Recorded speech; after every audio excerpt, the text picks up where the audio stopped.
should we wait or start? Hello everyone. Today we will hear a speech from our English educational department. K.Buivid is going to talk about how to learn a language, tips and insights. Ksenia. Yeah, thank you. So I will share my screen in a second. Yeah, just give me a moment. Yeah, I'm a bit nervous, you know that. So,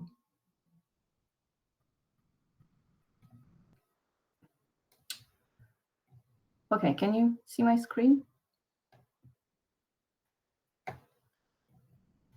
Guys, tell me something. Yes. Yeah, fine. Okay. So let's maybe get started, right? So welcome everybody. I'm K.Buivid, as you know, and I'm one of the teachers here. And I'm glad to see everyone. And you know, as people, well, teachers, yeah, we're people with long-term experience in multiple language learning. So I thought that we have those years of studying behind our backs, and it would be great to share some thoughts on how to learn languages with you. And I hope that my today's tips and insights will help you master your own skills, language learning skills. So the outline of today's presentation is the following. So we are doing the introduction part. After that, we'll switch to different types of learners. After that, we'll move to discussing how to improve your main language skills. I've also collected some minor tips to go through with you. And then the most exciting part, the magic pill, does it exist? We'll discuss that. Yeah. So getting started, I will go to the major learning types. So what we need to know here is that people divide them into audials and visuals, reading and writing learners, as well as kinesthetic learners. Yeah, and I would like to say a few words about each of them. So we will begin with the first type, which is an auditory learner. So these are people who learn by ears, and it's important for them to hear podcasts, songs, watch films, to perceive information by ear, as I said, yeah. And one of the ways is also taking part in discussions during class, for example. It's also effective for them to say words out loud. So, for example, when you have a list of new words, you see a list of words, try to pronounce the new ones. It may help you to remember it better if you belong to that type. Actually, I've come across people who pronounce new phrase or new word or in a sentence a few times just to feel it on your tongue, you know. So this is one of the ways if you're the auditory learner.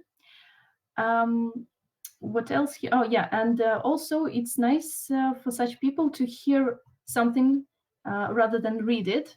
So you can always ask your teacher, for example, to repeat the things instead of just reading about these things. Yeah.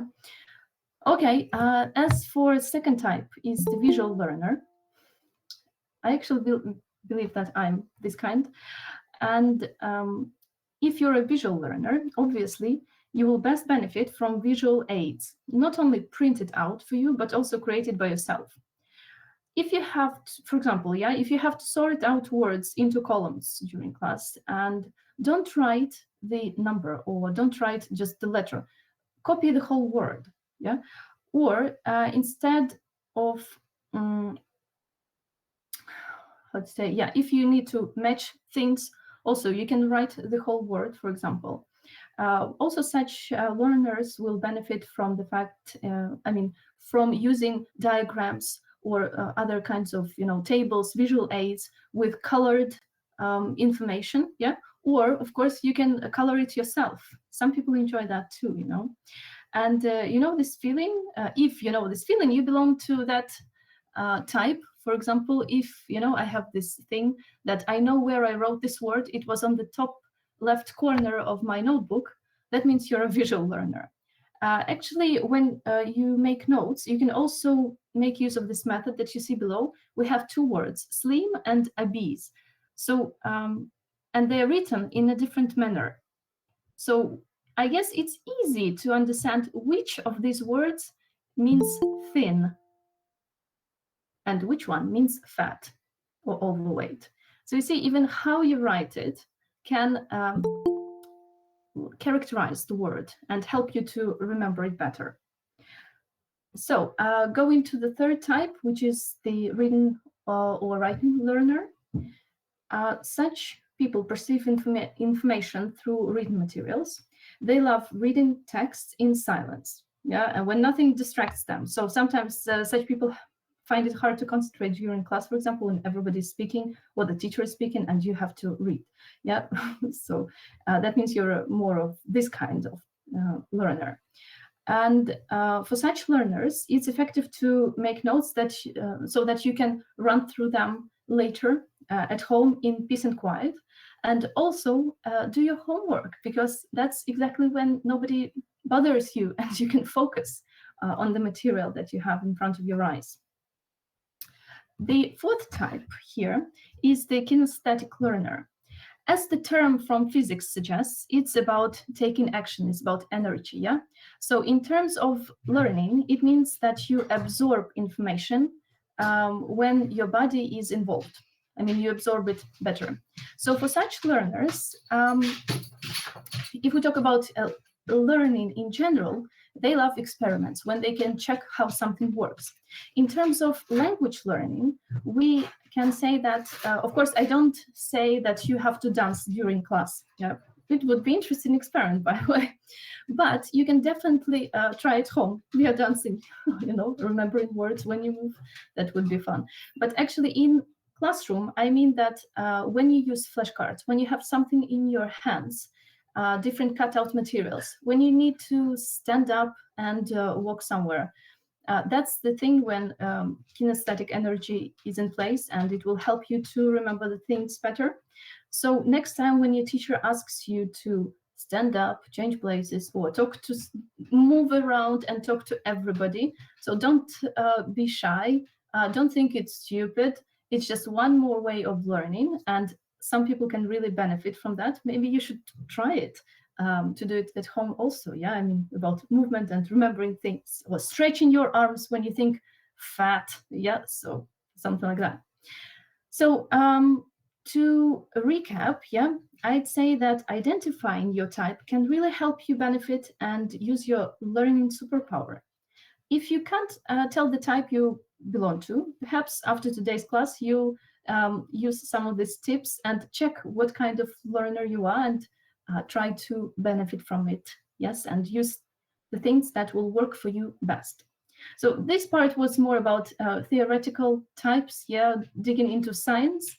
Let's see what, yeah, you can look through the major learning styles later on. I just collected them for you here. Yeah.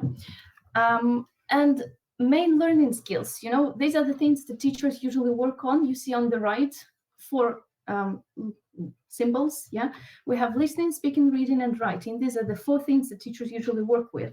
I subdivided them a little bit. If you see, if you take a look on the right, oh my God, on the left. So I have here 5, actually, not 4, and we'll go through each of them just in a second. So watching for fun. First of all, I divided each aspect, yeah, into in terms of, I described it in terms of 3 things: why we should do it, how we should do it, and the possible roadblocks that can, hamper your studying. Yeah. So we'll start with why we need to watch things. Yeah, it sounds quite obvious, actually. Why? First of all, we have up-to-date materials nowadays. You have so many YouTube videos to choose from, so many films, and access to so much materials, which is up to date. Again, that's very important. Modern materials, not just old-fashioned films, right? So as I was saying, we have a wide selection. The next thing is that when you watch for fun, it's entertainment. So you're not even noticing that you're learning something. And that's the good thing here.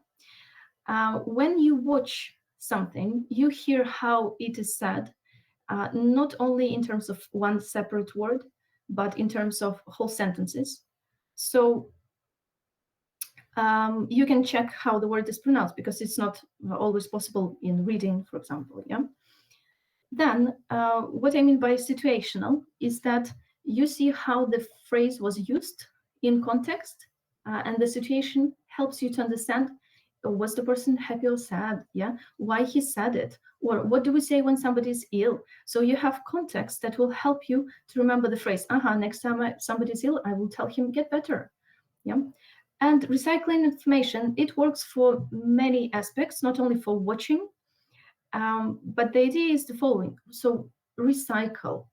That means, you have active vocabulary and passive vocabulary. Active vocabulary is the things you can use, and passive vocabulary is the things you can understand.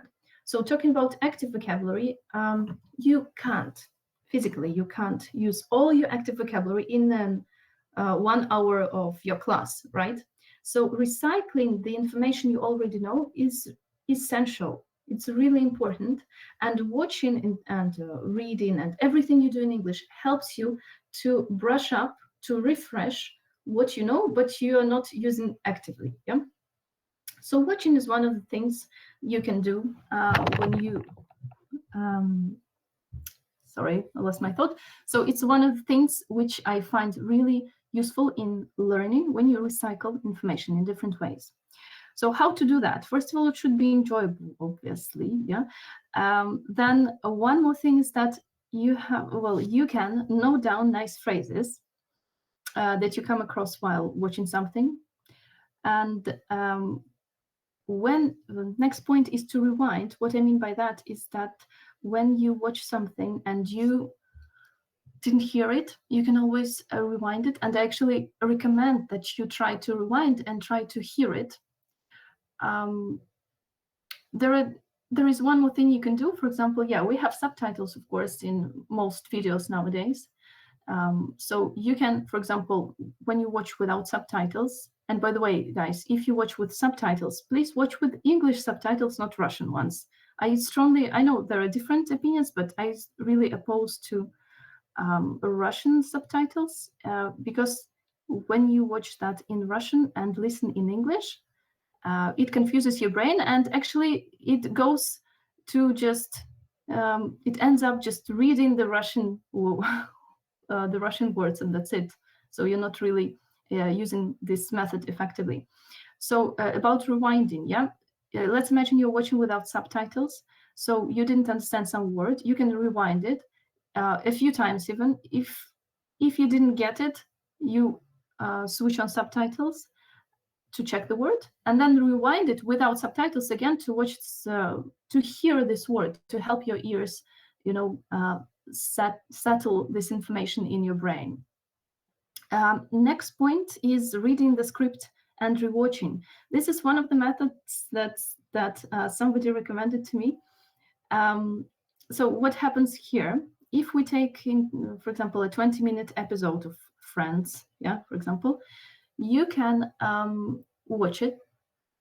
And if it is too hard, like you understood only, I don't know, 50%, or you understood 70%, but you want to understand everything, then you find the script. The script is like what actors said, word by word. And you read the script without the video.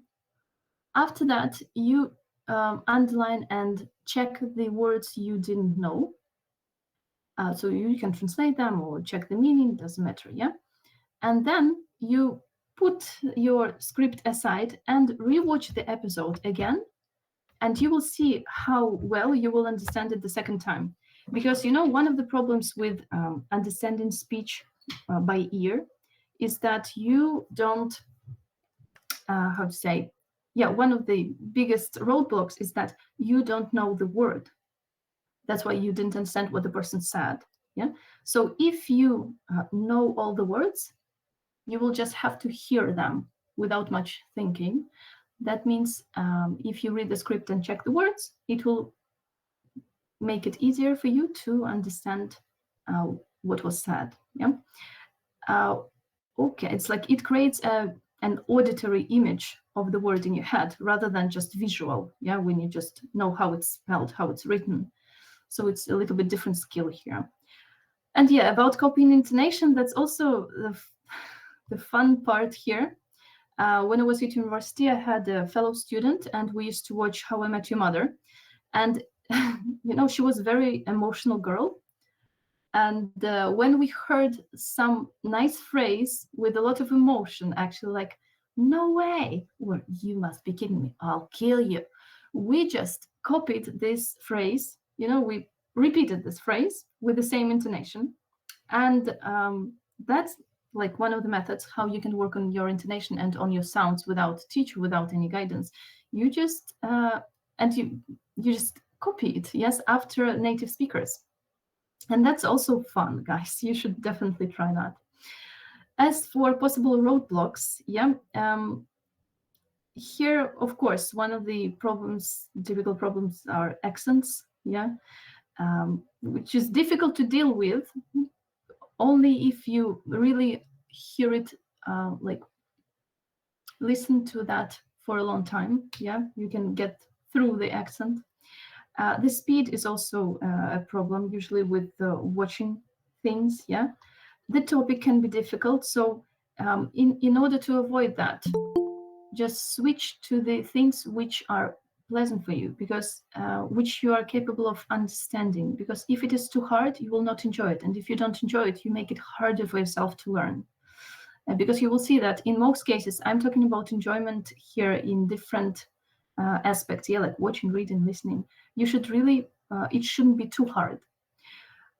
Topic, yeah, about topic, it's easy. Just if it's a difficult topic, medicine, don't watch a series about medicine, switch to something else, or watch it and become an expert on medical, terminology. So one more thing is, don't overdo it. Uh, it's about making notes and write it down something. So if I knew actually one girl who said, one of my students, yeah, she said, I'm going to watch Friends, the whole episode, and I'm going to write out all the new words I hear and phrases. I will translate them, I will learn them. And she did it once with one episode and then stopped watching it all, because for her it was either I watch it like that or I don't watch it all, because I know I should work on that. No, guys, you should enjoy that. So don't overdo it too much. But it's nice if you can learn a few phrases from this episode. It shouldn't be like a long list of all the words you will never use, even, maybe. Yeah. So just something you like, write it out, and with time, your list is gonna grow anyway. Your list of new vocabulary. And yeah, don't beat yourself up if you don't understand everything from the first attempt, or if you still don't understand everything. You will probably never understand everything, guys. Yeah. So don't beat yourself up. Don't kill the joy of it. Just enjoy the ride. That's the thing with many aspects here, not only with watching. It's the general advice I can give you. So next point is fiction reading. Why I wrote here fiction reading? Because I don't want to talk about how to read work-related documents or like articles you read for studying. Yeah, here it's about fiction. Fiction means things like books created by authors. Fiction means imagination, yeah, imaginary stories. So why it's important? Yeah, first of all, when you read, um, and without watching, yeah, without any visual aid, when you read, your imagination works, and your mind is building connections between words. For example, like he stood up and came to the window and he looked outside while she was working in the kitchen. I don't know. So I mean, you have to really imagine every step that was happening in the story, yeah, and that leads to deeper understanding of words, how they work, and the atmosphere they create. So it's just a nice deep level of understanding the language if you read.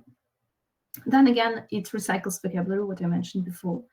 About exploring different meanings. Yeah, when you read, you have more time to process words, yeah, and phrases.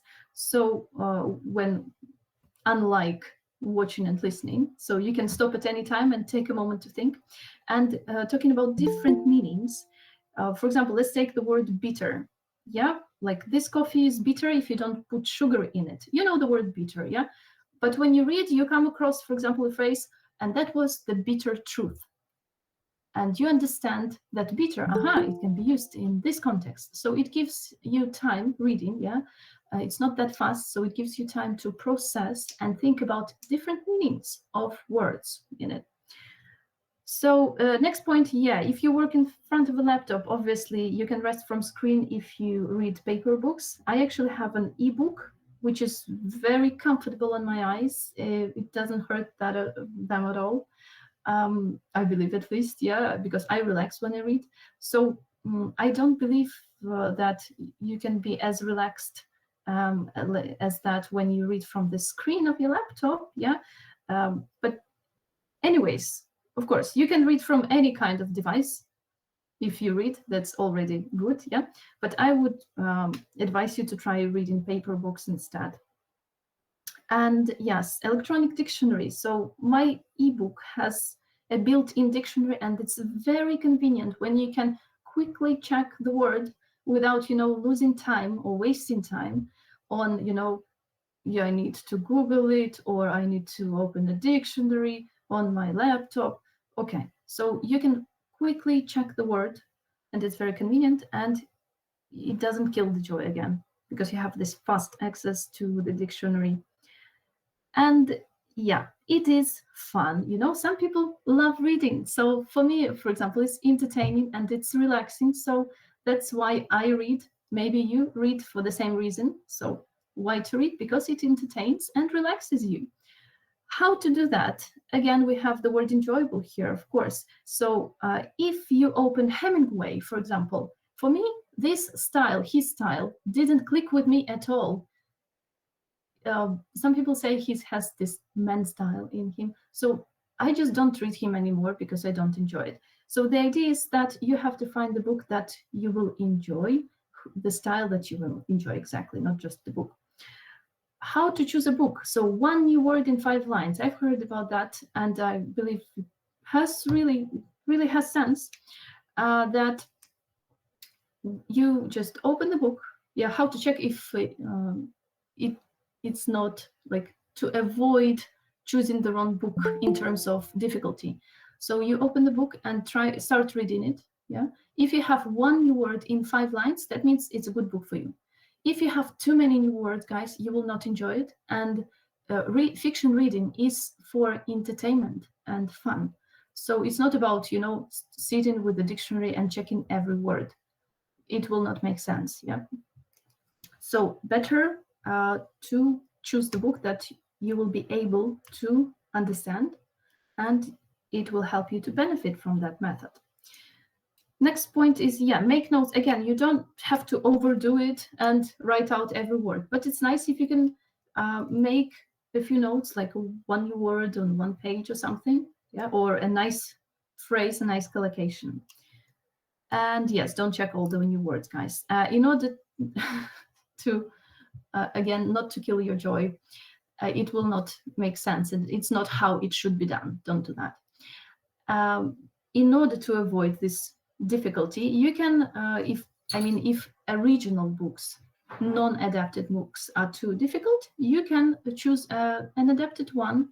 They're often called graded readers or just adapted books. And yeah, only there is one more thing I have to say here. I came across actually a site with adapted books for different levels, and they were adapted. They were horribly adapted. It was as if I just read the short, version of the book. He came, he sat down, he said blah blah. He, went out. There was no style. So better choose.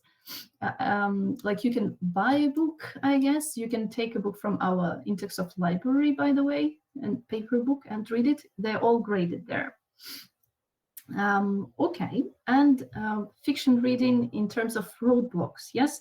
So yeah, just it's not for everybody. I can understand that not everybody enjoy it, but for such people, I usually say perhaps you haven't found your book, yet. Yeah. Then, well, even if you don't like it, you can choose a different method, like listening or watching or whatever. You know. No pronunciation. Books have no pronunciation, so you can't check the pronunciation of the word. So you have this word in brackets, you see, um, Saliva. And one of my students, we had this wonderful conversation with Max, I guess. When I use this word means water in your mouth. You know, this substance that you always have in your mouth. And I said, yeah, yes, saliva. And my students like, no, it's saliva. And I'm like, what? Because when I read oh my God, Jack London, there was a lot of this word. I learned it from this book because it's about dogs and wolves. You know, there is a lot of information about saliva, very frequently mentioned, but I always thought it was saliva. So it can be a roadblock. So be careful not to get into that trap. Then old writers, yeah, if you know, I would never recommend my student to read Shakespeare because the plays were written in the beginning of the 17th century, if I'm not mistaken. So yeah, the language was different. You will not benefit from it. Yeah, you can get a kick out of it if you enjoy Old English, but for modern English, it won't bring you much benefit, unfortunately. Yeah, well, only for really just for big enthusiasts or lovers of that um, old-fashioned style. Yeah, maybe, but better choose something modern. The other side is when you choose a book and it's trendy but boring. You know, it's on top of the readers lists nowadays, but you don't like it. If you don't like it, guys, don't read it. That's it. Because don't make yourself do something that you will not enjoy. And yeah, talking about being too difficult, I've already commented that you can just choose an adapted book if the original book is too difficult for you. Yeah? Okay, next point. Listening. Yeah. So we have podcasts, we have radio, we have songs. Yeah. Why we should listen? The same thing about imagination. Yeah. No visual help, so you build connections, you get deeper understanding, you recycle vocabulary, you rest from screen. Wonderful. Unlike books, here you have pronunciation and intonation, and that's wonderful. It's easy to hear the radio, when you're driving, listen to some podcasts so you can, or when you walk, yeah, not drive, but better walk, guys, not to, interrupt your driving. So it's quite accessible nowadays, yeah. And if we talk about radio, for example, it really has trendy modern day English, and you can learn nice phrases from there. And of course, you train your ear because you have no visual support. So how to do that right? Um, Nowadays, so if we talk about podcasts and songs, you can read the script. How the same manner as I recommended, working with videos, you can read the script and re-listen later. Check the new words. Yeah, noting down new words, it always stays as my recommendation. Write a dictation. Okay, when I was a teenager at school, I didn't have internet access, but I loved Michael Jackson songs. I had a CD and I just rewind it and wrote down the song. I had to rewind it, I don't know, 5 times in some places just to get it right. But it was really fun to do. And nowadays you can do the same and then check with the script, with the lyrics, to check how much you understood. Yeah. So rewinding, it's about podcasts and radio maybe not, yeah, but podcasts you can rewind and re-listen, yeah, or you can rewind some separate plays to help your ear get trained and hear the thing exactly, yeah. Learning songs, guys. We all listen to music, but sometimes people just say, I don't know what the song is about. I've never really listened to the lyrics. Well, try to listen to the lyrics.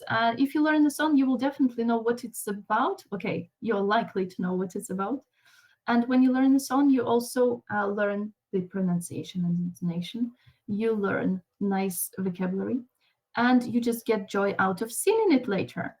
Okay, and yes, copying intonation of radio DJs, right? That would be nice for your for practicing your intonation skills. So possible roadblocks here is that if we talk, especially if we talk about radio fast speech, yeah, and you can't really slow it. Well, technically you can slow it down, but it can sound weird, yeah. Then old-fashioned or yeah, it can be either old-fashioned or it can have too many slang words, especially in DJ speech, you know. So you should be aware of that and choose something that is understandable for you at this level, yeah. And no visual support in listening, yeah. But as I said, you have the scripts and we can check stuff. Okay.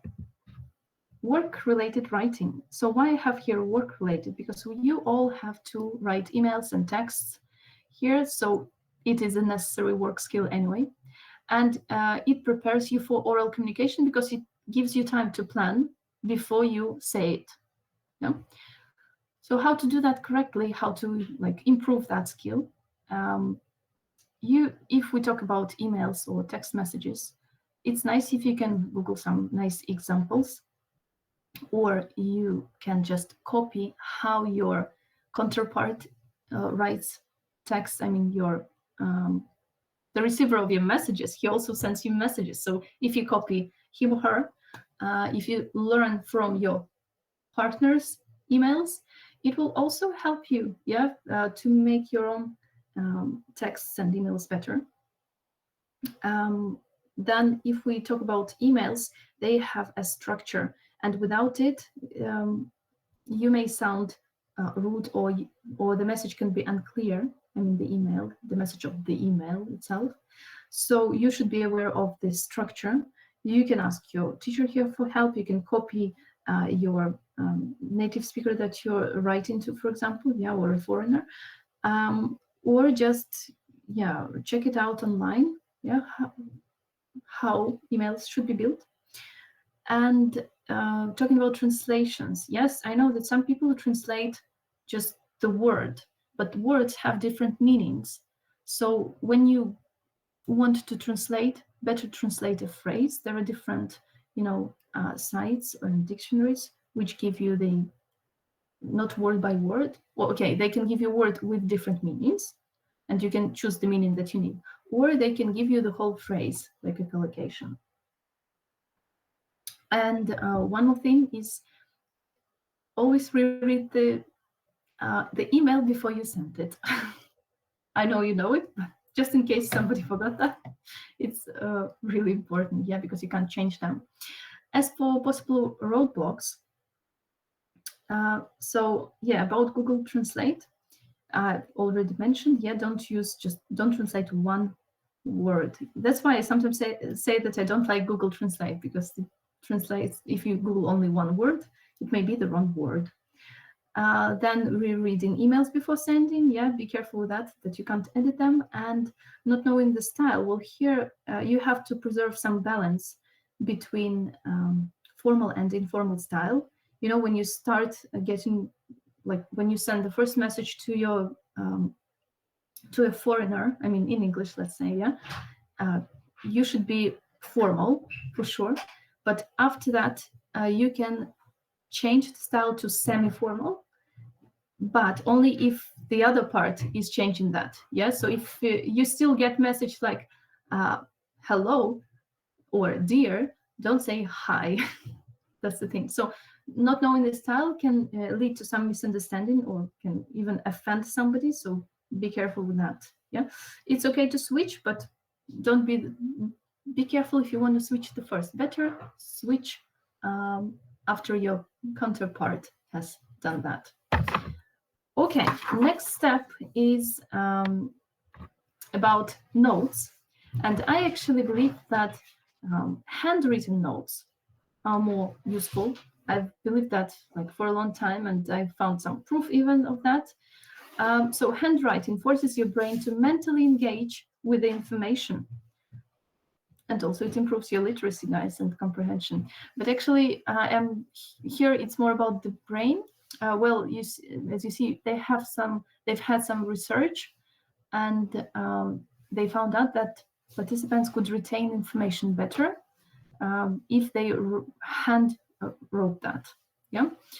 One of the ideas here about students is that when they, for example, hear a lecture and need to make notes, they first need to paraphrase, restate somehow. They need to think what they need to write because they can't write everything. They need to write the main idea. So the same here, when you hear, for example, when you do the audio in class, yeah, you have to write down something, make notes. When you make notes, you can, okay, how to say that?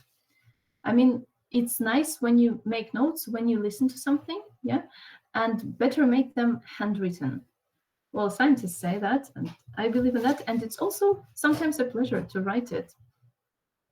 So, about handwritten notes and, well, notes in general, but mainly I support handwritten notes. So, first of all, it's of course a necessary learning skill. You can train your memory and train your spelling, how you write things. Of course, spelling nowadays is not the most crucial skill because you can always quickly, check it, or your, I don't know, your, oh my God, Google Doc can correct you on the go. Yeah. So it's more about, memorizing things. You can always reread that later when you make notes in class, I mean. Yeah. So the oh my God, 3/4, yeah, that's a horrible way of saying that. But most types of learners benefit from making notes. If you remember what we talked about at the beginning, these were visualists, kinesthetic learners. Also, when you write something, yeah, it means you're moving, and reading and writing, yeah, learners. You help your brain to make the connections, and again, you rest from screen, right? So why I have here not just writing, but making notes. Because I'm mainly thinking about classes, yeah, when I say that. So first of all, I would recommend that you get a notebook for that, because some people come to class without any piece of paper, really. That always shocks me as a former student, because I was also a student and I always have something where to write. So get a notebook that you will like. It's also important, not just any. Then when you make a note of, for example, a new word, indicate the part of speech you have. So it's a noun or a verb or an adjective. This information will help you to understand how to use this word in your sentence. Yeah. Then it's also important to mark how words work together. By this, I mean prepositions. For example, to borrow from somebody, if you write it with a preposition, you will remember what it means, because in Russian we have one word, but in English we have borrow and we have lend. And people sometimes confuse these words.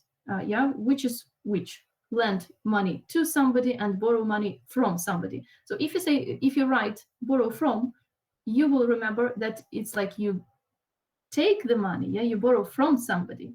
So it will help you remember the word. Discuss something, yeah, that's like my pet peeve, I guess, nowadays, because people want to discuss about, because in Russian we do it like that. But if you write down discuss something, or you can write about and cross it out, yeah, you are more likely to remember it correctly. And one more example, to accuse somebody of doing something. So here we see not only the preposition of, but also the verb form, yeah, not to do, yeah, but of doing something. Next point is collocations. Yes, instead of single words. So a collocation is, well, in simple words, these are like two or more words that work together, that you, like a fixed expression, but not an idiom. But for example, if we take these two options, do research and make an effort. In Russian we have just do, yeah, mostly. But in English, sometimes we choose do, sometimes we have to choose make. And it's a pet peeve, really, for students, when to say do, when to say make. So if you write down not just the word research, but do research, it will also help you to remember, and next time not to waste time on choosing the verb because you already remember, it was do, not make. Yeah. And the same with effort. You, for example, learned today the word effort, and it was used in your text or in your audio, not just, it wasn't used just effort. Yeah. It was in some context, and it was make an effort, or he made an effort. So write it down, not just one word, but a collocation. Make an effort. It will help you to build your vocabulary faster. Then, yeah, when I make notes, I can add information about the context or the style of the word. For example, I can see if it is formal or informal word, or if it is like if it has positive or negative meaning. I can check the past forms and write them down. And I can see the word in a dictionary with different meanings, and sometimes it's fun. Of course, again, without overdoing, you can't write out all the meanings. You don't have to write out all the meanings, but it's nice to get acquainted with them for further usage. And in class, I would advise you just to write down, to make notes of everything you liked. Like you heard a nice expression, write it down. You made a mistake and you were corrected, write down the correct option. Yeah, it's not only about active vocabulary, but about something you liked. You can also mark pronunciation of the word, yeah, or the correct preposition if you made a mistake there. And roadblocks, yeah, it takes more time, of course, when you make notes, when you read, for example, or when you study. So just write faster. Yeah.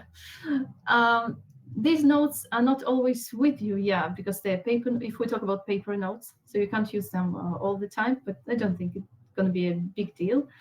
And yeah, it takes time during class. I mean, when you write something, you can miss out on something else. So again, it's more about your skill of fast writing, yeah, or yeah, I would say it like that. You just the more you write, the better you become. But I would strongly recommend, guys, check yourself how you learn, how you act during class, and perhaps you might want to make more notes next time. So the final part here is the speaking part. It's one of the most important skills that everybody wants to achieve, because that's our main goal, yeah, to learn to speak the language. And you can apply all the knowledge you have, your pronunciation, your grammar, everything here. And speaking, of course, the more you speak, the faster you become. You increase your fluency, and the words you use, yeah, you activate your vocabulary. So how to do that? A few recommendations, yeah. In class, forget about short answers. Try to say as much as you can. Try to speak on the topic. If you don't like it, say you don't like it and explain why. Yeah, it's not. Sometimes people just say, like, "Oh, I don't like it." Explain why. It's also your speaking time. Then the next thing here I can say is be interested. Yeah, maybe only in my unicorn world everybody is friends in my class. Yeah, I see my students always as a close knit group. I don't know how you work. I don't know what working relationship you have between each other. I actually only recently thought about that. Like, maybe this guy hates this guy. Yeah. So because for me it's shocking. For me, you're my class, for example, and I am interested in you, and that's my advice. Try to be interested in your partner. Imagine that's your friend, and try to get as much information as possible, because when you speak, it's also important to ask correct questions, right? Not only to answer them. And here also you have the thing about active listening. So active listening means when somebody's speaking, don't be silent. You should add something like, oh, really? Yeah. Or you can ask a question about that.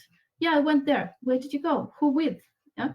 And yeah, so ask a question, make a reaction, like if it surprised you or not, and connect with the speaker by saying what you think about that, by just saying, for example, oh, me too, or really, I've never done that. You are giving more information to your partner, and you also sound polite and friendly when you do that. Next point is using active vocabulary. You know, when you have for example, a lesson, yeah, you can always see that some words get more attention than other words, because today you're learning those words mostly, you're practicing them. So use those words during class. Focus on them more, yeah, because that's the active stage of learning. Later on, it will help you to remember them, like to recall them better and faster during the next class. And return questions. Yeah, if you have nothing to say, ask your partner a question or return the same question that you're talking about. That's like the main things you have to do when you practice speaking in class. Yeah?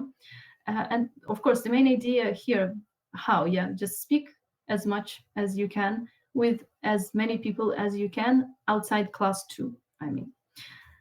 So possible roadblocks here is natural shyness. Of course, some people don't feel, that open. Here, I would say that you should give it time.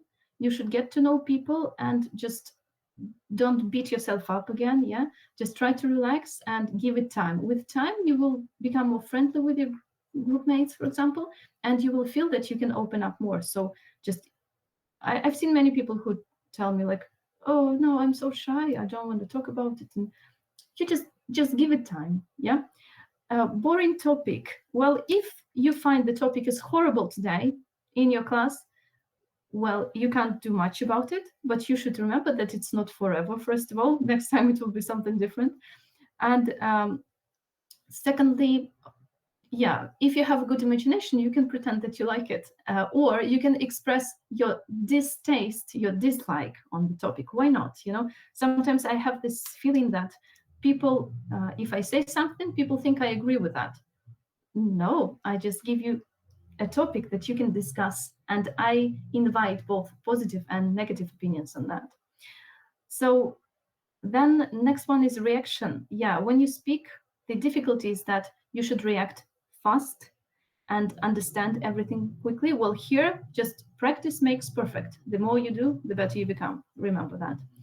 Mispronounced words we've already discussed. So how to avoid that? You should, if you come across a new word you're not sure, better check it in a dictionary, yeah, and make notes. Oh yeah, one more thing about making notes is that people, when they do, for example, home task, they check the word and then in class they don't remember it because they didn't write it down.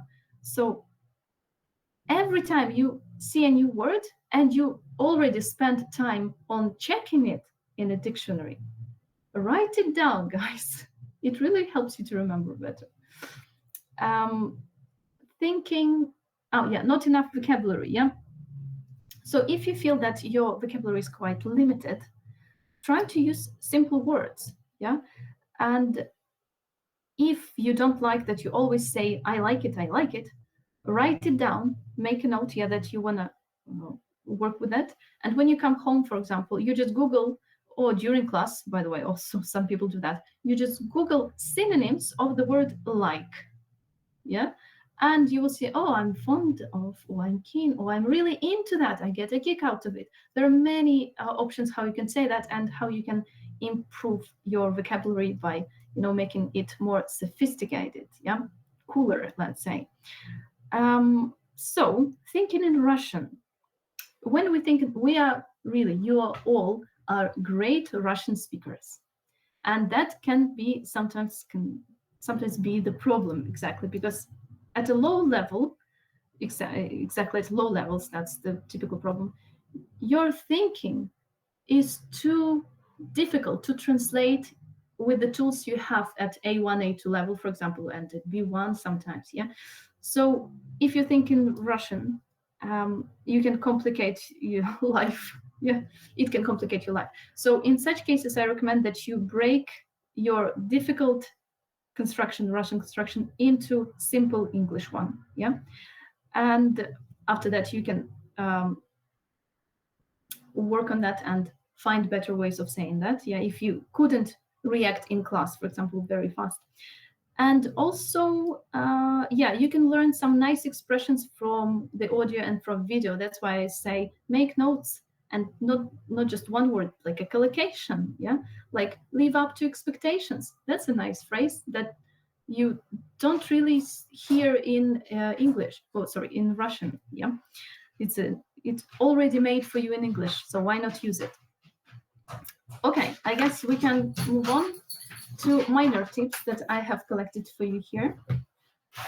So what we can add here is switching all gadgets into English. If you haven't done that, please do that. It will really help you out. Then you should Google things in English. I guess you might find it really useful if you do that. So, and I have a feeling that a lot of people, already do that. So if you don't do that, please try.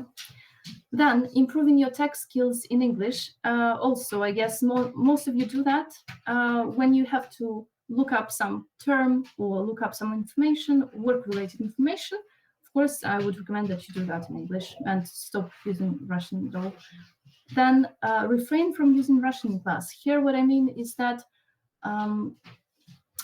I understand that sometimes when you have one word,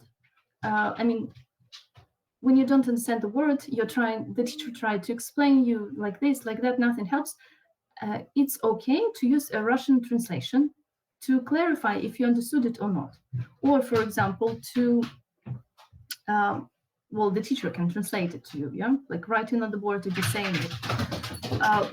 But, sorry about the background noise. So what I was saying is some students have this tendency of really saying a part of sentence or something. Well, try not to do that because it won't bring you much, it won't help you much, yeah? Better, you can quickly translate the word in using your mobile, for example. A lot of people do that, I see, yeah? Or when you have an online class, it's not a problem also. So try to use as much Russian, as little Russian as possible. Sorry about that. So playing online games. I've come across people who have improved really fast just by playing games and chatting with foreigners. Maybe it's your way too, and it's enjoyable, I know, so why not try that? Do the small talk. Here, I mean, with your client, for example, don't always wait for him to do the small talk. Do it yourself. If you're not sure about the questions, ask the same questions he or she asked you before that, So again, it's about mimicking, about copying the native speaker, yeah? Also, you can do the small talk with your teacher. You don't have to wait for the teacher to ask you. Why not ask yourself or ask her yourself? Or you can ask your group mates, like, how's your day? Why not? And next point is adding English to a schedule. Here, what I mean is that, yes, you have lessons that you know when they take place, yeah? But here it's not about that. It's about finding and setting aside time to, for example, do your homework. A lot of people say, oh, I forgot, or I didn't have time. But if you tell yourself, if you make this half an hour a day, for example, you devote it to, for example, doing homework or to reading a book, yeah, you know that it's part of your day and you will not forget about it, first of all. And secondly, you will always, if you planned it, you are more likely to do it, yeah. And a lot of people I'll do it later, and they forget, or something happens, yeah. So if you make it part of your schedule, you're more likely to make it happen. And yes, of course, do your English home task. Okay. Just imagine you have 3 hours of English every week. Maybe you have dailies in English. Not everybody has dailies, yeah? And that's it. So it's not enough, guys. If you want to move faster, I mean, if you're not, in a hurry, why not? But first of all, it's not only about progress, it's also about recycling the things you've learned, and now that recycling is very important for learning new language. And also you can have some peace and quiet and focus on the things you have heard about, yeah, and think, and maybe take some time to Google some things, check some translations, or read about the rule from a different source. It sometimes helps, yeah. So here I'll make a pause, and maybe I'll invite you if you have any minor tips that we can add here. So guys, do you have any your way that you use and you love that you can share with us?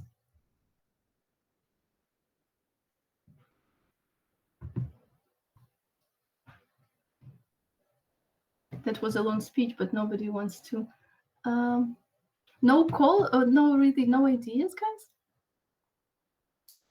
What about our teachers today? Can you share something? Yeah, hello guys. Hello, Ksenia, Anna. thanks a lot. It was really splendid, and I believe it was extremely useful for our students. And guys, Thanks. there is actually something else I would like to mention, which is bite-sized learning. Well, I really hope that you understand this word bite. So let's just imagine that you have an apple and it's quite big. So to eat it, you have to bite it, right? You can't just swallow it.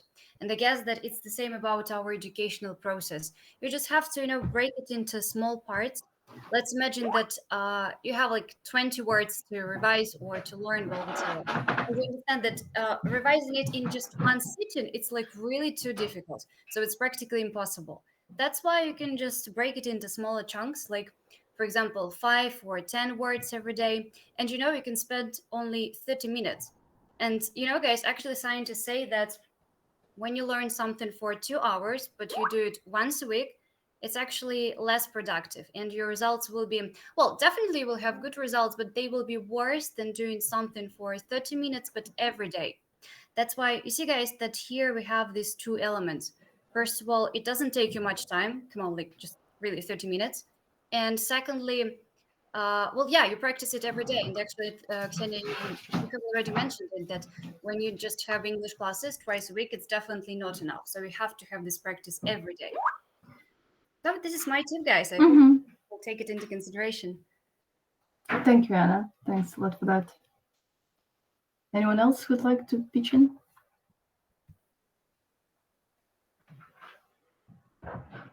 Okay, so I guess I gathered a lot of information, but there is one more thing I wanted to talk to you about here today. I hope you still have a bit of energy left for the most exciting part. So the magic pill, does it really exist? Like in the Matrix, I know Kung Fu in 1 second, load it to your brain and you're happy. So what I wanted to say here is that many of you believe that there is no magic in this world. And those who know me a bit closer know that I believe in that to a certain degree. So I would say that the magic pill does exist. You can't buy it, you can't steal it from somebody, and it's not easy to get. And if we think about the Harry Potter book, the first one, the Philosopher's or Sorcerer's Stone, there was this magic object, the Philosopher's Stone, with exceptional powers, and only the person who didn't want to use it for his own advantage, for his own needs, could obtain, could get it. So the same here. Do you have any options what the magic pill is? Okay, so the answer actually here is that it's interest, guys. You need to find in yourself interest. You can't make yourself feel it, but it will magically appear as soon as you found the activity that brings you joy. You've heard this word enjoyable joy a lot from me today, because I truly believe that interest can move mountains and it can move heaven and earth. And the best part is that it's going to be painless. Your learning will be painless.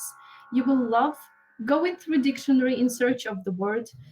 You will enjoy rewatching the video for the 5th time to hear this word yourself, without the subtitles. Or after you check the subtitles, you will hear it yourself next time, or in a song, for example, and you will have a smile on your face because you have finally, heard it. So what I'm saying is that if you love what you're doing, it will come easy to you and you'll be able to master it faster and know English better at a deeper level of understanding.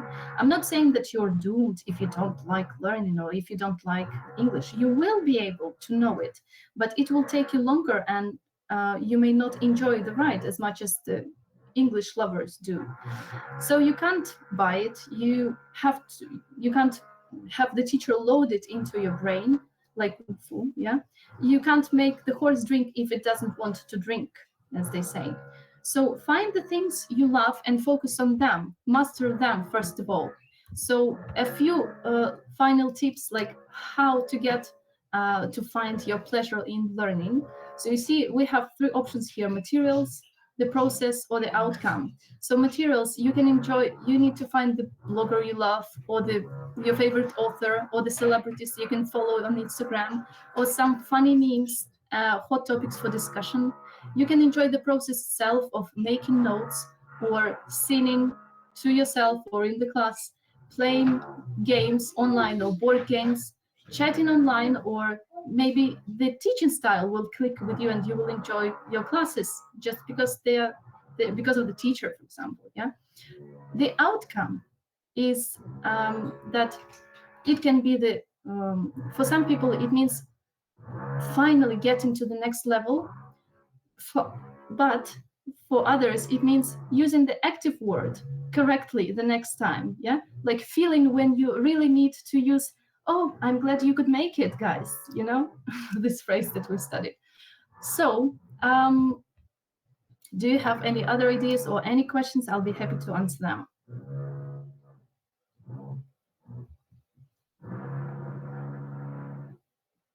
Oh, really? No questions? I love questions. What did I tell you? Ask somebody a question.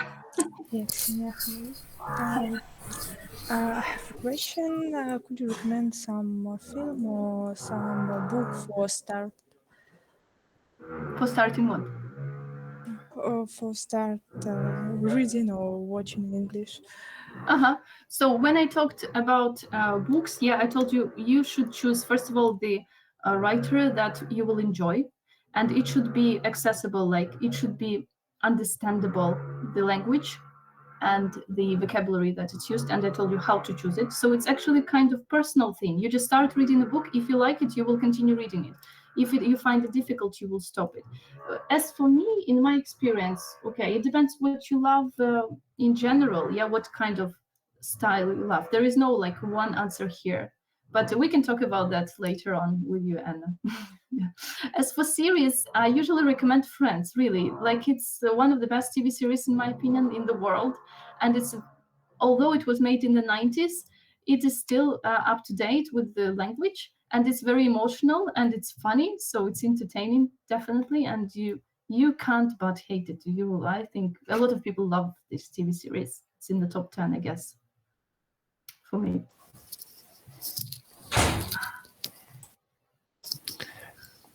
Ksenia, hi. If you open chat, you will see 3 questions to you. Oh, okay. We have the chat. Oh my God. Let me go through that. Maybe somebody can read that while I'm still looking for that. Just to save. Chat. Oh, yeah. Okay, let me take a look. Okay, a little addition to the point about online games. Sometimes it's more about a survival and not about learning. So you have to understand to play and interact. Exactly. So you are motivated when you need to survive. It's like, dropping somebody into the river, or going on a 1 month or 1 week trip to London or something, yeah, with the pocket dictionary or something. I mean, yeah, of course, you have to understand that means you have no other choice, and yeah, that's cool. That will help you to progress, definitely. Question from Vadim. Okay, what would you advise? You could have said that. Okay, what would you advise to do if you're communicating with a person who uses a local accent that you do not fully understand? Maybe find their basic words on the internet and try to remember. Okay, with accents, yeah, your ears will take time to tune in. Yeah, for example, when I switch on a film, and all actors sometimes have strong accents, so we like 1, 2, 3, and and your brain like gets used to the accent. For students, it takes, I mean, for different people, it takes different kind of time, but with time you will adapt, yeah, to this accent anyway. But of course, one of the ways, as I said, one of the roadblocks is that you don't know the word. And words like, if we talk about American and English accent, like trousers, yeah, and pants, yeah, they're the same things, but in different accents. If we talk about vocabulary, so vocabulary can be difficult also, yeah. So if you can check some words, of course, it will help you to, understand it next time better. And actually, about accents, how to train your ears, for example, you have to work with Irish people, for example. So at home, you just switch on some Irish man talking, just it can be connected to your field of work, like to business sphere, yeah, or it can be just a film filmed in Ireland with Irish actors, and your ears, will work on trying to understand what they said. And like it's like about pilots, yeah, they have to just fly a lot until they can master it. It's about millage. So the same in learning, you have to expose yourself to a lot of English, and you can do it through, by just listening to random people with the same accent. So it may help, I guess. And yes, memes. Everyone loves funny images that make you laugh. Haha. Yeah, that's right. Didn't I have that somewhere? Yeah. Of course, yes, memes is a source of modern day English, and that can definitely be fun. That's true. Okay. Anything else we can discuss? You would like to discuss here, guys? Yeah, one more question. You said nothing about apps for learning English. What do you think about it? And maybe could you recommend some of them? Okay, got your question. Thanks. And so about apps, I know there are many apps that help you to learn words. But the problem is that, recommendations that don't choose apps that just help you to learn the word without context. So if you know the word, it doesn't mean that if you can pronounce the word and translate it, doesn't mean you are able to use it in connected speech. So I would recommend something where you have context, also like sentences, where you have to fill in something to feel the word, to see how it works, how it interacts with other how it works in a sentence, yeah, with other words. So I can't really recommend any great app. Maybe other teachers can say a few things here about apps, because I've never really learned with apps, or maybe some of our today's listeners can recommend something, can share. Quizlet, yeah. So about Quizlet, it has different topics. Yeah, you can check it out, definitely. There are sets of cards that will help you like make and do, yeah, phrases to learn that.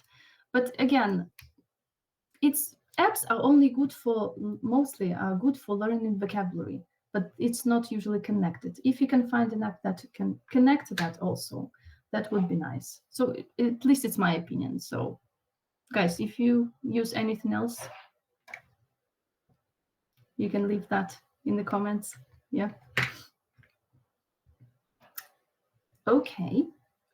I guess that's almost it. Yes, if you have no other questions, I'll make a final word, I guess, have the final word. So what I want to say at the end, I hope that today I managed to answer some of the questions and pitch some good ideas to you. Yeah.